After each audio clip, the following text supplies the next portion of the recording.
choose. Maybe it was the day you got laid off. Maybe it was the breakup you didn't see coming. Maybe it was when someone you trusted let you down. We've all been there. A moment we didn't ask for, a moment that broke something inside us. Now pause and think, what did you do next? Because that's the moment that defines everything. Not the moment of crisis, but the moment after. That split second where we either take ownership or we don't. You see, life is messy. It's unpredictable. It doesn't ask your permission before throwing change at you. That's not just how life is. That's how it's supposed to be. The real question isn't whether you'll face difficulty. The real question is, what story do you choose to write with what you've been handed? There's a mindset that changes lives instantly, not in theory, not eventually, but the moment you choose to adopt it. It's the mindset of ownership over circumstance. Let me explain what that really means. We've been raised in systems that reward us for staying in line. We're told that if we do the right things, life will reward us back. Get the degree, get the job, get the approval. But life doesn't play by the rules we imagine. And when things go wrong, our first instinct is to point outward. It's my boss. It's the economy. It's my upbringing. It's bad luck. And look, those things matter. Your environment influences you. But it doesn't define you. What separates the fulfilled from the frustrated isn't what they've gone through, it's what they do with what they've gone through. It's not about denial, it's about direction. You can acknowledge pain and still choose power. Ownership says, this happened, I didn't choose it, but now it's mine to deal with. That changes everything. Because when you take ownership, you stop being the victim of your story and you become the author of it. Let me tell you about a man I met once at a workshop. Let's call him Carlos. Carlos had been through hell. Childhood trauma, financial collapse, addiction, and loss. When he stood up to speak, you could feel the weight he carried. But his voice didn't shake. His hands didn't tremble. He spoke with a strange kind of peace. And he said something I'll never forget. I spent 20 years waiting for someone to save me. Then one day I realized I was the only one coming. That was the day everything changed for him. You see, ownership is not a concept. It's a decision. A decision to respond instead of react. To lead your life instead of just living it. To stop waiting for life to get easier and start deciding that you will get stronger. It doesn't mean you're to blame for everything that happens. It means you're responsible for how you rise from it. There's a quiet kind of power in that, because when you stop assigning blame, you start reclaiming energy. And energy is the fuel of transformation. Think about it. How much time have we all wasted ruminating on the why something happened instead of focusing on what now? Ownership is the shift from explanation to execution. It says, yes, that was unfair. Yes, I wish it was different, but I'm not waiting anymore. I'm building. I'm choosing. I'm moving forward. It's uncomfortable, yes, because once you accept that you're in charge of your life, you no longer have excuses. But that's also where your freedom begins. When you take ownership, you start showing up differently in relationships. You stop expecting others to complete you and start meeting them from a place of wholeness. You start setting boundaries. You start leading with integrity, not insecurity. In your career, ownership makes you proactive instead of reactive. You stop waiting for direction and start creating impact. Leaders are not those who have the most power, they're the ones who take the most responsibility. Even in your health, your mindset shifts. It's no longer about discipline forced from outside. It becomes a matter of internal alignment. This is my body, my mind, my energy. I will care for it not because I have to, but because I choose to. That's the kind of mindset that moves mountains. But let me be clear. Ownership is not a one-time choice. It's not a motivational burst.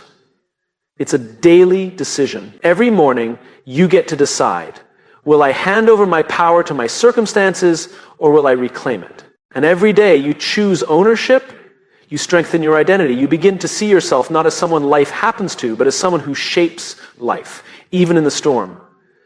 We don't become powerful when we win. We become powerful when we refuse to give up in the face of things we can't control. That is what builds character. That is what builds peace. That is what builds a meaningful life. So the next time something goes wrong, and it will, pause, breathe. Ask yourself, what would it look like to take full ownership of this moment? Then do it. Act. Lead. Take the first step. Because the truth is, your life doesn't change when the world gets easier. It changes the moment you decide that the world doesn't get to dictate who you are. That mindset of radical ownership can shift everything instantly. And when you carry it with you, through success and struggle alike, you stop chasing power and start living with it. And that changes everything. We live in a world obsessed with results. It's everywhere. Likes, followers, titles, salaries, scores, promotions, outcomes. From the time we're children, we're taught to chase the finish line. Win the trophy, they said. Get the grade. Then later it becomes get the house, get the car, get the position. And somewhere along the way, we start defining our worth by how far ahead we are or how far behind. But the truth is, this obsession with the outcome is exhausting, and worse, it's hollow. Because no matter how much we achieve, the feeling of not enough comes back. It always does. The goalpost moves. You reach the summit only to find another one in the distance. But there's another way to live. A mindset that doesn't wait until the end to feel proud. A mindset that doesn't depend on applause or recognition to feel valuable. It's a mindset that flips the entire script. Fall in love with the process. I remember meeting a young athlete, maybe 22. He was disciplined, focused, incredibly talented, but something was off. He was burnt out, not because he didn't love the sport, but because he felt like every game, every play, every move was a test, a pass or fail. He was chasing perfection, chasing numbers. And when I asked him what first made him fall in love with the game, he paused, and then he smiled. The training, he said. I used to love the training. The smell of the gym, the sound of my shoes on the floor, the rhythm of getting better. And that was the moment. The process. That's what he had lost. And that's what he needed to return to. You see, when we measure our value by the outcome, we become transactional with our lives. We start showing up only when there's a prize at the end. Because not every effort gets rewarded in the short term. Not every good decision leads to immediate validation. But it always contributes to who we're becoming. The process is where the transformation happens. The process is where the identity gets built. Outcomes are snapshots. The process is the story.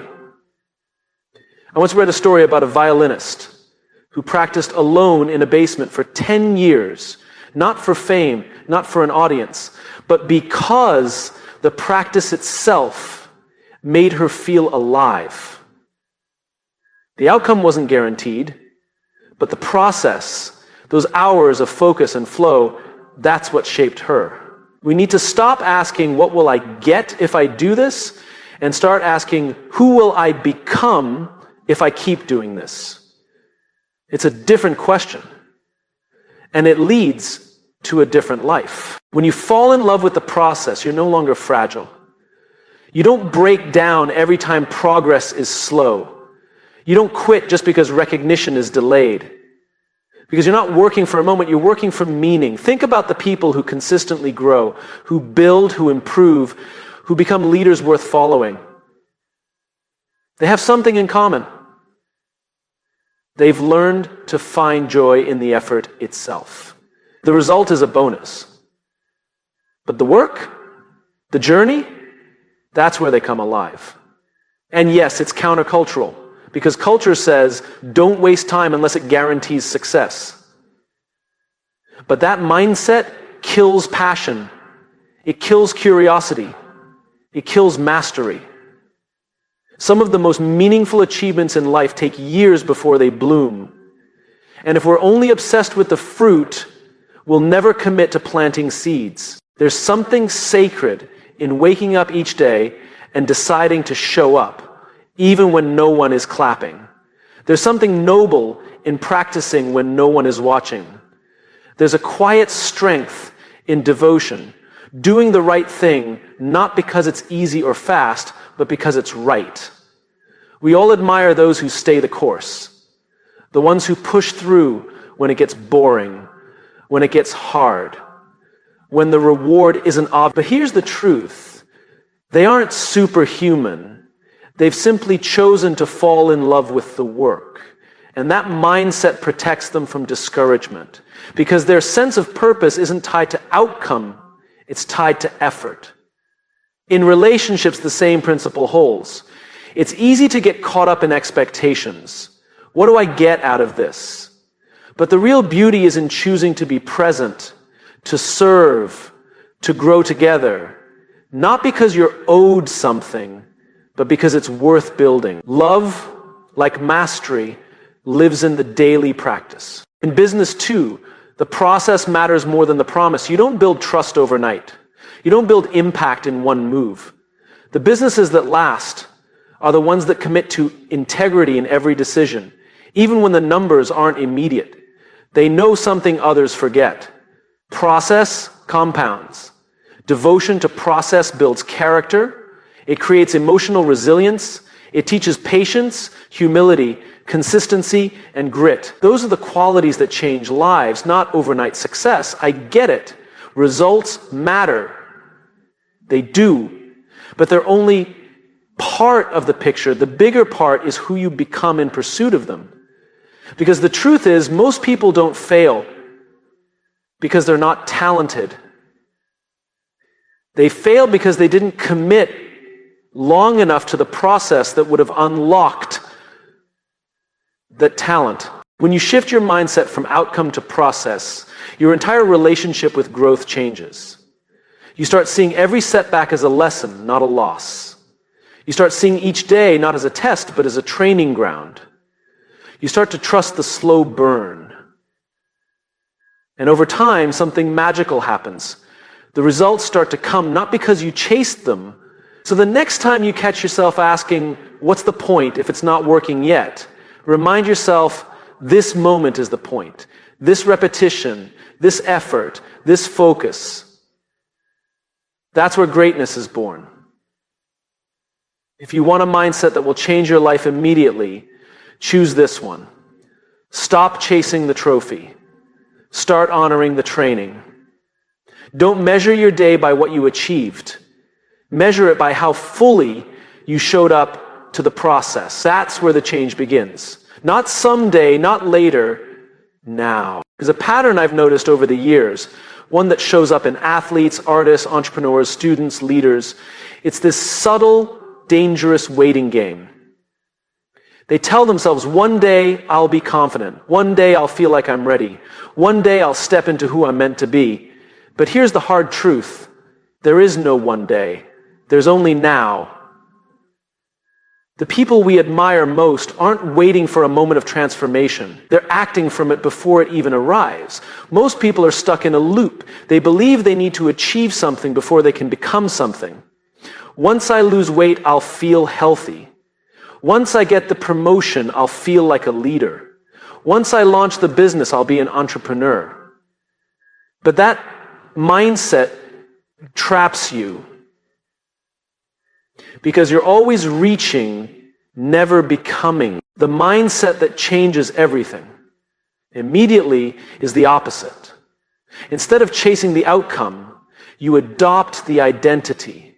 You don't wait to feel like the person you want to be. You decide to become that person now. Let me tell you a story. A few years ago, I met a man who just run his first marathon. He wasn't a professional athlete. He wasn't even particularly fit when he started.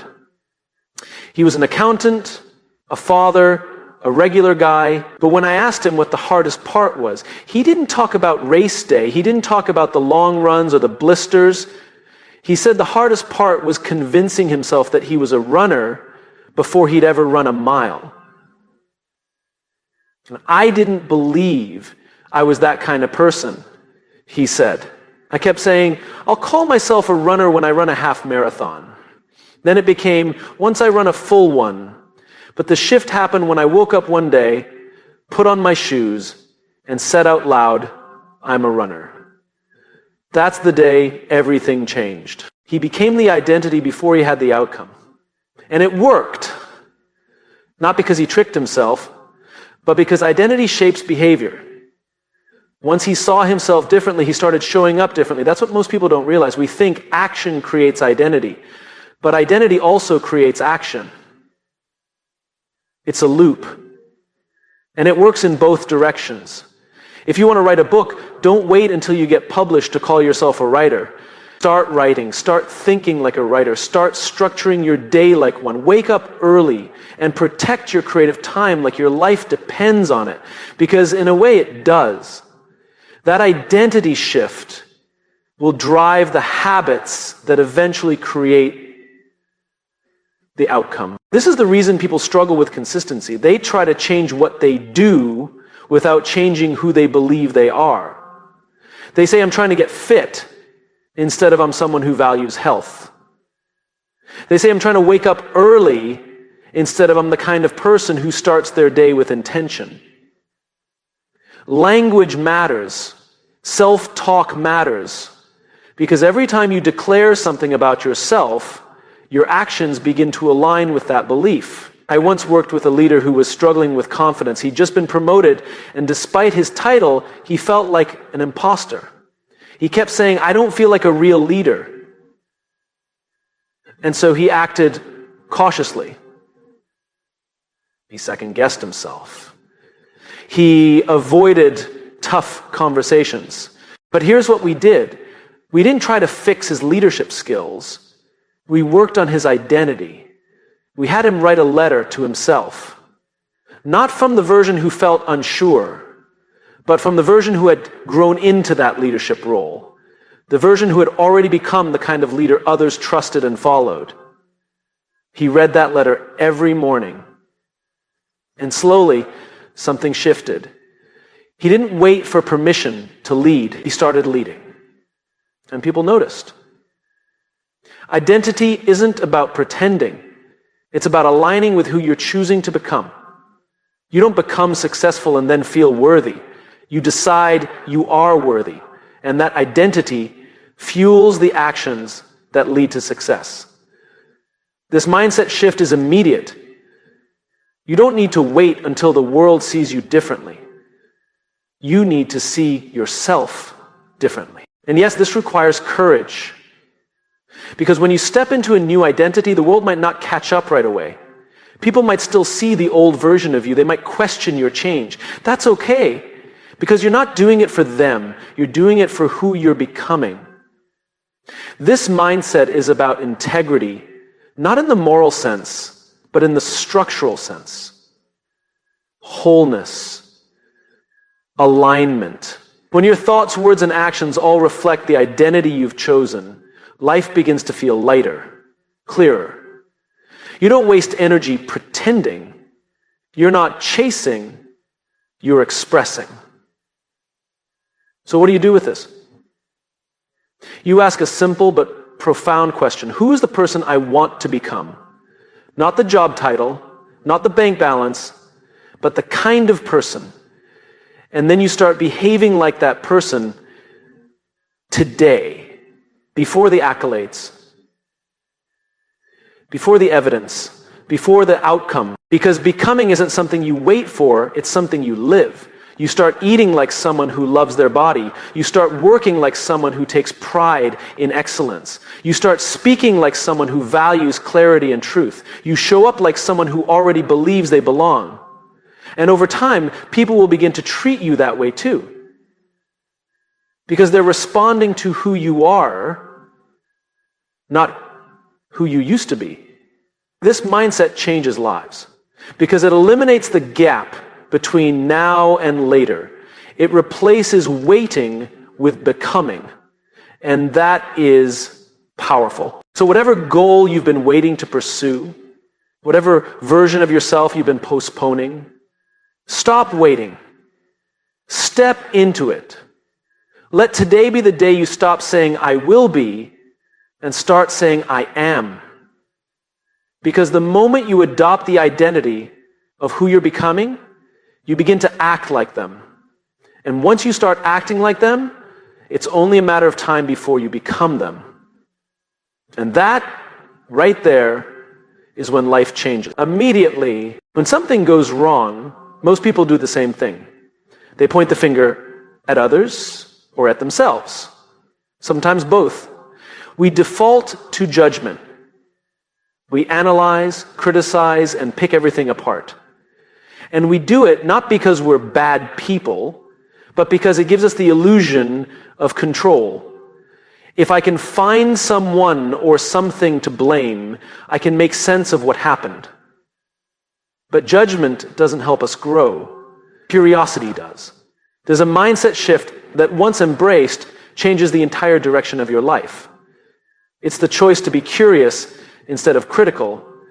And this one shift, it can unlock opportunities, relationships, even self-worth. Because curiosity invites learning. Criticism shuts it down. I remember watching a young leader deliver a presentation that didn't land. The data was solid, the preparation was there, but the room didn't respond. Afterwards, he came to me, head down, voice low.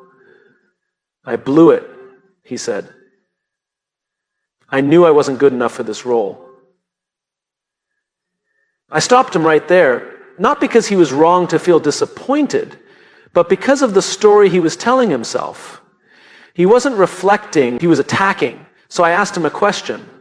What if instead of asking yourself, what did I do wrong, you asked, what could I learn from this?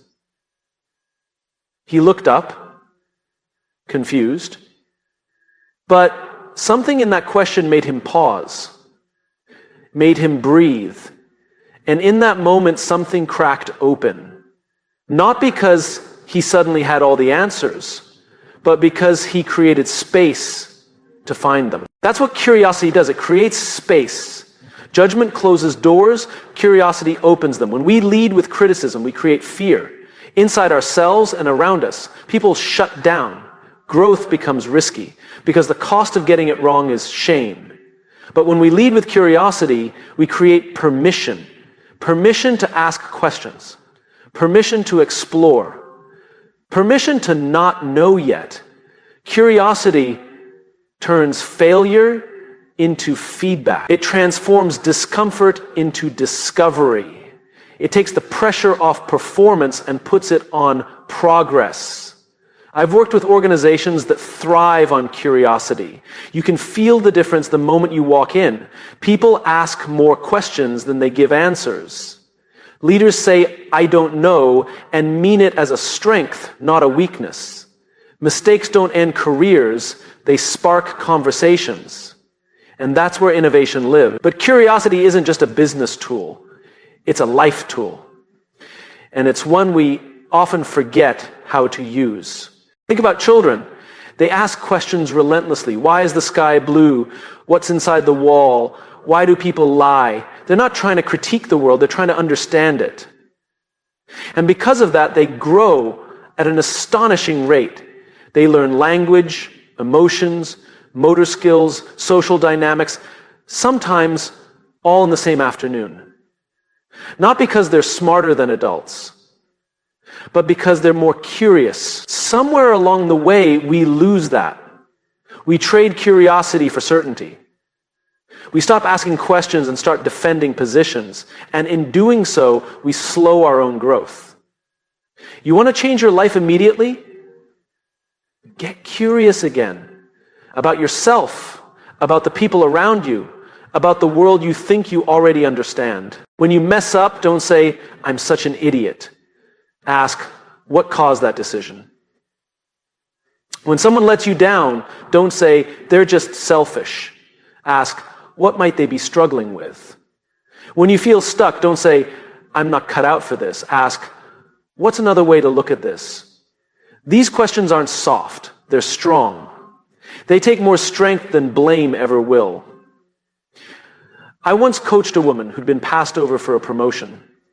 She was angry, frustrated, hurt. She had every right to be, but she was ready to quit. She said, if they don't see my value, I'm done. I asked her, what if this is the moment that shows you something about yourself you wouldn't have seen otherwise? She paused, not because the pain went away, but because the perspective shifted. And in that space, she got curious. She looked at how she showed up in meetings. She asked for feedback she didn't want to hear. She studied leadership styles that weren't her own. 6 months later, she got a bigger opportunity, one she almost walked away from, because judgment had closed the door.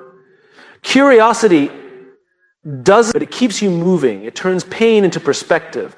And when we turn that mindset inward toward ourselves, it becomes even more powerful.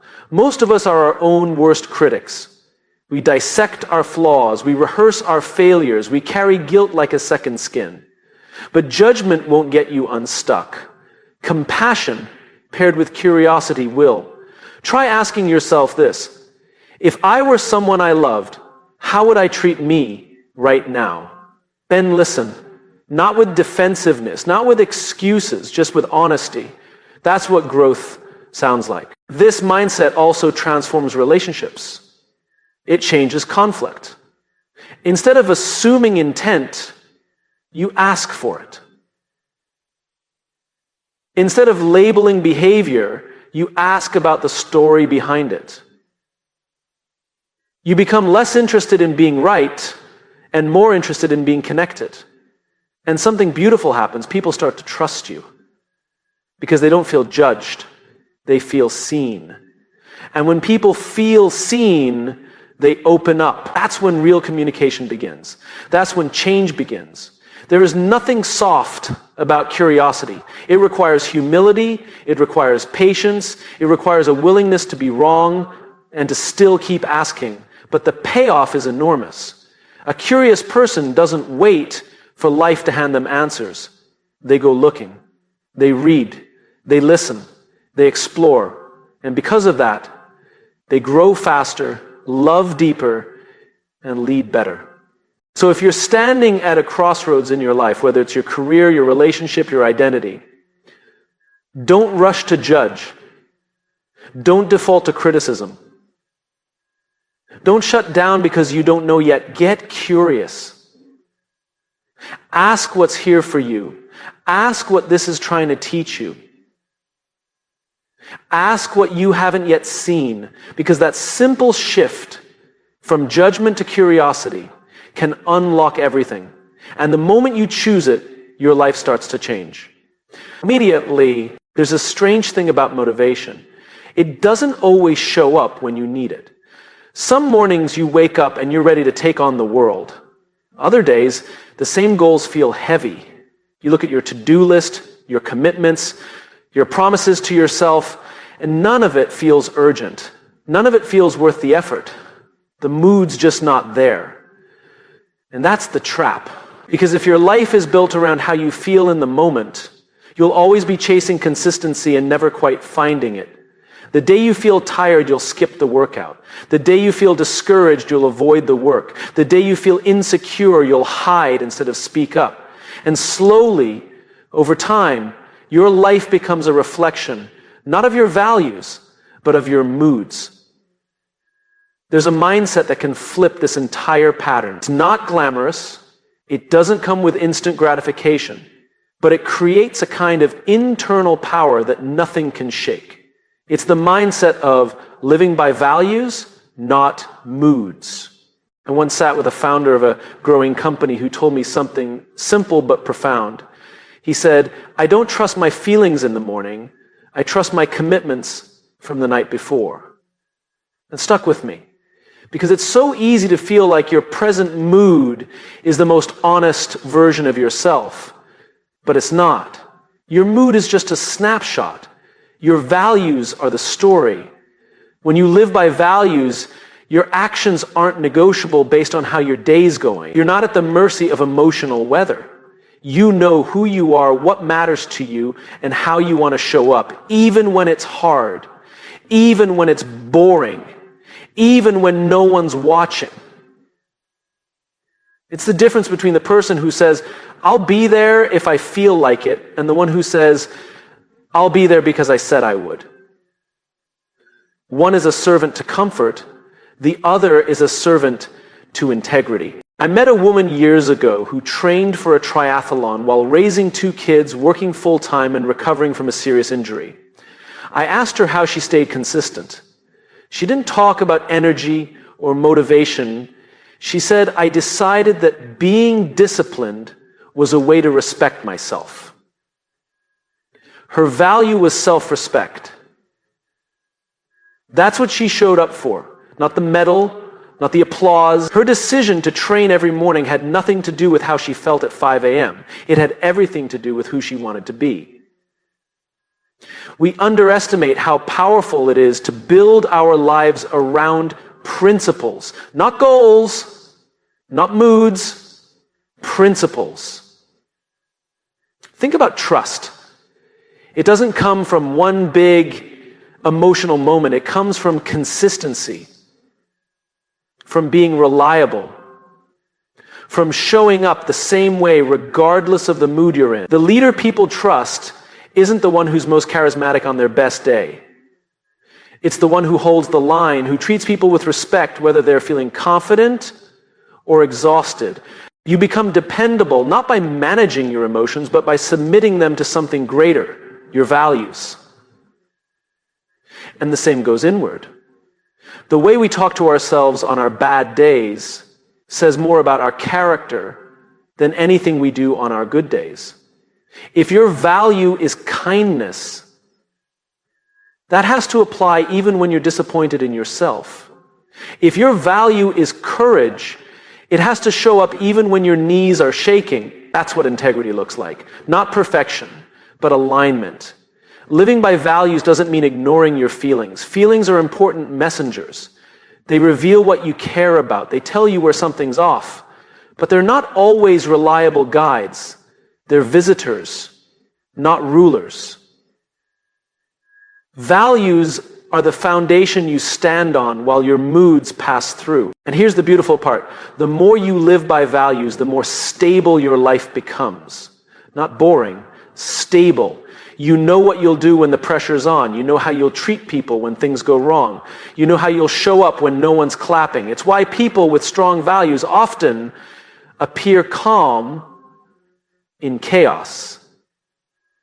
It's not that they feel calm, they're just anchored. And when you're anchored, you don't need every situation to be perfect. You bring your stability into the storm.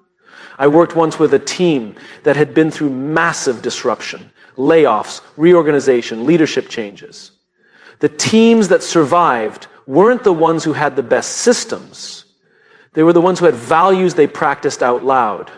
Transparency, respect, adaptability. They reminded each other every single week what they stood for. And that culture kept them from falling apart when everything else did. Now bring it back to your life. What are your values? Not the ones you think sound good, but the ones you actually want to live by, the ones you want your future self to thank you for. Write them down, 1 sentence each. And then the harder part, build your days around them. If your value is growth, keep learning even when no one's grading you. If your value is courage, speak the truth even when your voice shakes. If your value is integrity, follow through even when it's inconvenient. If your value is compassion, stay kind even when you're frustrated. That's how transformation begins. Not through some lightning bolt of inspiration, but through quiet alignment between what you believe and what you do. The people who change the world don't feel like heroes every day. They feel doubt, they feel fear, they feel exhaustion, but they keep showing up anyway. Because their lives aren't built on how they feel in the moment. Their lives are built on who they've chosen to be. You can choose that too. Right now, without changing your job, your title, your bank account, or your surroundings. You can choose a mindset where values win over moods, where direction beats distraction, where who you are is more important than how you feel. Because the moment you stop negotiating your actions with your emotions and start aligning them with your values,